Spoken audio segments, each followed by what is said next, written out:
Mothflight's Vision, Chapter 1. What are you mumbling about? Dustmuzzle's mew jerked Mothflight awake. She blinked open her eyes, narrowing them once the bright afternoon sunshine sliced over the gorse wall of the camp. Was I mumbling? The dream of the blue-grey she-cat and the moth was still sharp in her mind. Had she been calling out in her sleep? Dustmuzzle paced in front of her.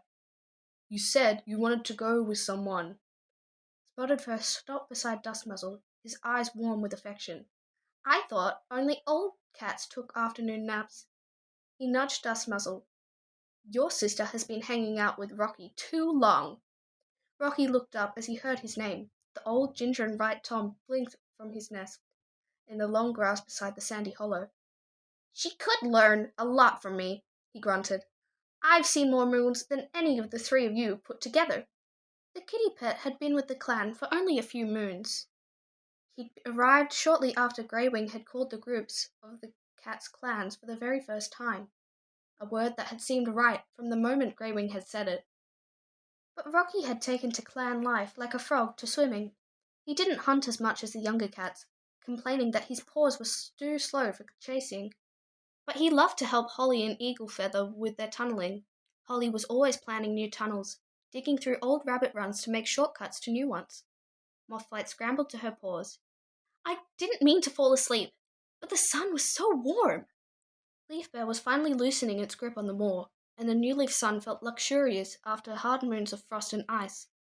Panic jolted through her. Where are Slate's kits? She scanned the clearing, her heart lurching. Slate had asked Mothflight to watch Whitetail, Silverstripe, and Blackear. They'd been playing in the sandy hollow when Mothflight's eyes had begun to grow heavy. She'd only closed them for a moment, and now the kits were nowhere to be seen. She caught Holly's eye across the camp. The black she-cat was washing dirt from her fur, while Eagle Feather shook out his dusty pelt beside his mother. Holly frowned. Is everything okay, Mothflight? She called. You look worried. Mothflight forced herself to think brightly. I'm fine, she assured Holly. Dustmuzzle flashed her a look. Apart from losing Slate's kits, he breathed. Hush! Mothflight headed across the tussocky grass. Perhaps they're near the stones. The kits liked to chase one another around the smooth flat rocks near the camp entrance. I saw them earlier. Mothflight spun to face him. Where? Before he could call out his answer, she dashed to his nest, panting beside him. Where were they? She begged. I saw them playing outside camp when we came out the tunnel, Rocky told her. Whereabouts? Fear prickled through Mothflight's pelt. Near the RiverClan border. You mean the gorge? Mothflight's throat tightened. A deep ravine cut through the moor there, a river churning at the bottom. It was a dangerous place for kits. Not very near, Rocky assured her. They're too sensible to go close to the edge. They're only 2 moons old! Mothflight was fighting panic. Slate trusted her to watch her beloved kits, still mourning the loss of her mate, Greywing. The grey she-cat often rested after sun-high, weary from her grief. I've let her down. What if Silverstripe fell into the gorge, or a buzzard carried off Whitetail, or Blackear— Stop! Mothflight forced her thoughts to slow. Why didn't you bring them home with you? She glared at Rocky. I thought you sent them out there, Rocky blinked at her. Why would I do that? Mothflight lowered her voice to a hiss. They're too young to be out of camp. They can't look after themselves. Rocky met her gaze steadily. I thought that's what you were supposed to be doing, he grunted. A disdainful snort sounded from behind Mothflight. She glanced around to the heather wall of the camp, shaded a soft grassy border. Swift Minnow was eyeing her harshly. I can tell you haven't been with us long, Rocky. The grey and white she-cat meowed. You clearly don't know Mothflight very well. What does that mean? Mothflight glared at the other cat, her belly twisting as she guessed what Swift Minnow was going to say before she finished her question. You never do what you're supposed to. Swift Minnow sniffed. Windrunner sent you to catch voles yesterday, and you came back with leaves from a stinking plant. It wasn't stinking, Mothflight defended herself. And I had to bring it back. I never smelled leaves like that before. Leaves don't feed a clan, Swift Minnow shot back. Rocky pushed himself to his paws and gazed gently at the grey and white she-cat. Don't be too harsh, Swift Minnow. Mothflight's hardly more than a kit herself. Kids get distracted. Everything is new to them. He shrugged and shambled toward a sunny patch of the clearing, his pelt twitching along his spine where tunnel mud caked his fur. Don't worry. Spotted Fur's mew stirred Mothflight's ear fur. The golden Tom leaned closer, his dappled pelt glowing in the afternoon sun. The kids will be fine. I'll help you look for them. Swift Minnow glanced toward the shady hollow in the heather wall where Slate was sleeping. You'd better find them before their mother wakes up. She's had enough grief. Mothflight lifted her chin. I'll find them. Wishing she felt as sure as she sounded, she marched towards the camp entrance. Spotted Fur hurried after her. Aren't you coming to help? Dust Muzzle rolled his eyes. Not again. I'm always helping you out of trouble. You've got Spotted Fur to help you. I'm tired of hunting. Let me rest. Mothflight flicked her tail crossly, but he was right. Her brother was always helping out. Last half-moon, Windrunner had sent her looking for cobwebs to dress Juno's scratched paw.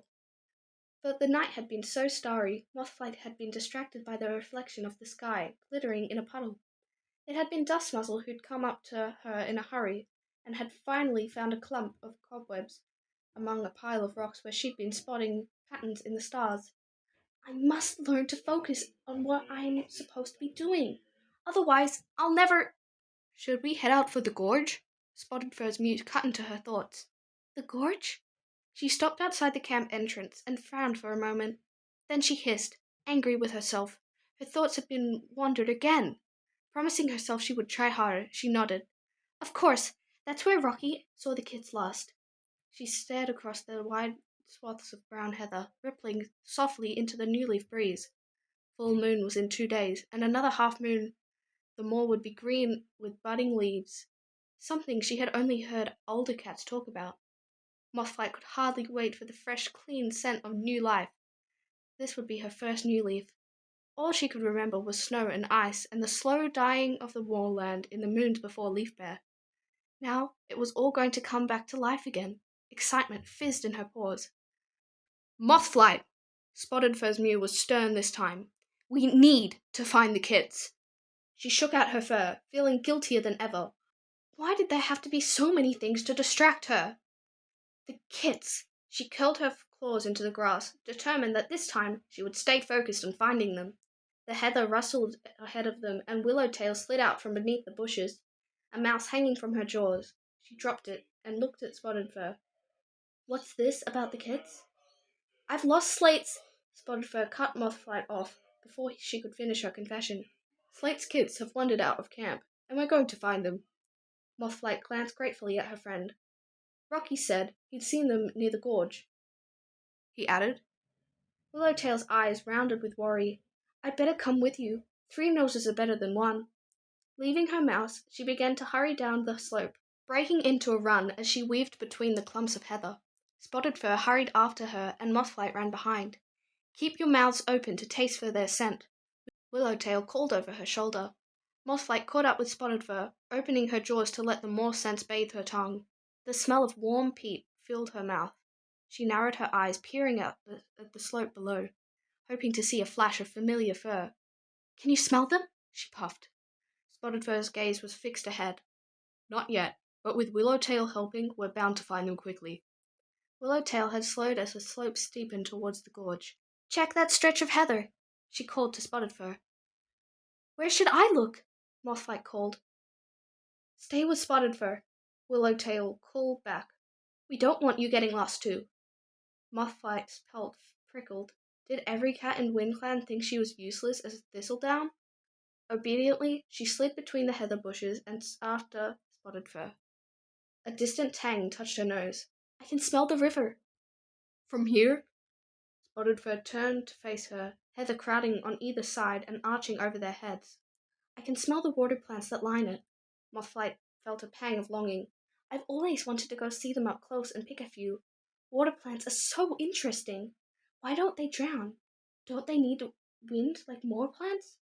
You can't go picking plants in RiverClan territory, Spotted Fur warned her. Windrunner says if there's to be peace with all the clans, we have to stay on our own lands. Mothflight felt a prickle of frustration. How will we learn anything if we just stick to what we know? As she spoke, she saw Spotted Fur stiffen. Alarm sparked in his gaze. What's wrong? Fear pricked at her paws. Listen! Spotted Fur's ears were stretched.